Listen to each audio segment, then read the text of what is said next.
पृथ्वीराज चौहान नाम सुनकर ही एक गर्व सा महसूस होता है। हम उस भारत देश के वासी हैं जिस भारत देश की मिट्टी ने पृथ्वीराज चौहान जैसे बेटे को जन्मा था। ठीक वहीं पे मोहम्मद गोरी, जब कभी इस मोहम्मद गोरी का नाम आता है मानो कि खून खौल उठता है, ब्लड बॉयल सा होने लगता है। आखिर क्या हुआ था तराइन में 1191 में यानी 1192 में, आपको याद ही होगा किस तरीके से 1191 में पृथ्वीराज चौहान ने मोहम्मद गोरी को हराया था। एंड हराने के बाद मारा नहीं, उसे जीवन दान दे दिया एंड कहा जा गोरी जा, जी ले अपनी जिंदगी। ये वही इंसिडेंस है। इस इंसिडेंस के बाद पृथ्वीराज चौहान का नाम केवल देश भर में नहीं, बाहर भी वर्ल्ड वाइड ये फेमस हो गए। एंड इवन इनके नाम पे एक डिजीज, एक सिंड्रोम रखा गया जो जाना गया पृथ्वीराज चौहान सिंड्रोम के नाम से।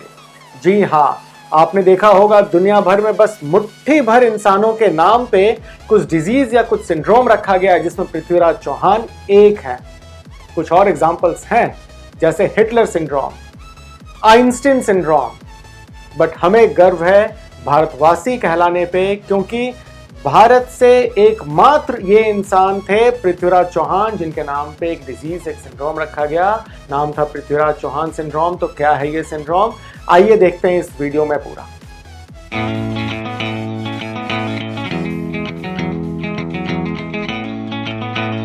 तो आज बात करते हैं पृथ्वीराज चौहान सिंड्रोम की। क्या है आखिर ये पृथ्वीराज चौहान सिंड्रोम?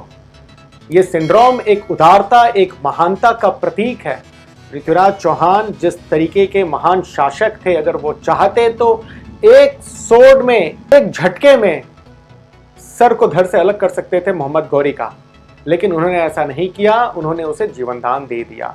इसी उदारता एंड महानता को पृथ्वीराज चौहान सिंड्रोम के नाम से जाना जाता है।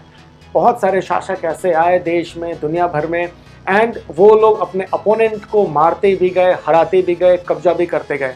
लेकिन आप जरा देखिए, क्या उन शासकों के नाम पे, क्या उन राजाओं के नाम पे कभी कोई डिसीज, कभी कोई सिंड्रोम का नाम सुना है आपने?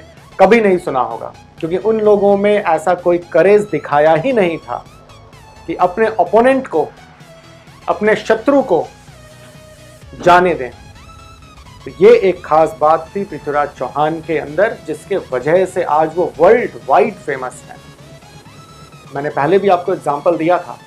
कुछ लोग और हैं जैसे कि आइंस्टीन सिंड्रोम, हिटलर सिंड्रोम। तो वो लोगों का भी अलग अलग मायने होता है। जैसे आइंस्टीन सिंड्रोम कहते हैं उन लोगों को जो स्टार्टिंग में थोड़े से स्पीच में डिले होता है, जिन बच्चों को जिनका लैंग्वेज थोड़े लेट से शुरू होता है, लेकिन लैंग्वेज एंड स्पीच के अलावा कहीं और उनका मन लगा रहता है, कहीं और किसी और क्षेत्र में वो बहुत ही आगे निकल जाते हैं। तो ऐसे थे आइंस्टीन सिंड्रोम। ठीक इस तरीके से हिटलर सिंड्रोम। हिटलर सिंड्रोम में क्या होता है, ये एक क्रूरता को दर्शाता है, एक दहशत सा फैलाता है।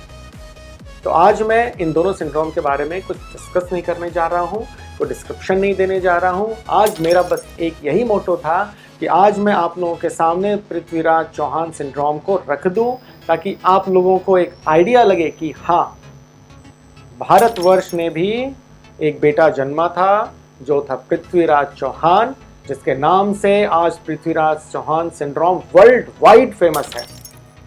उम्मीद करता हूँ ये इन्फॉर्मेशन आप लोगों को ज़रूर पसंद आया होगा। अगर पसंद आया है तो शेयर करना ना भूलें। सब्सक्राइब नहीं भी किया है तो सब्सक्राइब कर सकते हैं हमारे चैनल को, ताकि time to time and day to date ऐसी अपडेट्स आपको मिलती रहे। एंड फाइनली जाते जाते आपको ये बोलूँगा, अगर आपके अंदर कोई भी क्वेरी, कोई भी क्वेश्चन है तो आप हमें कमेंट बॉक्स में ज़रूर डालें। हर बार की तरह आंसर आपको दे दिया जाएगा। Thank you.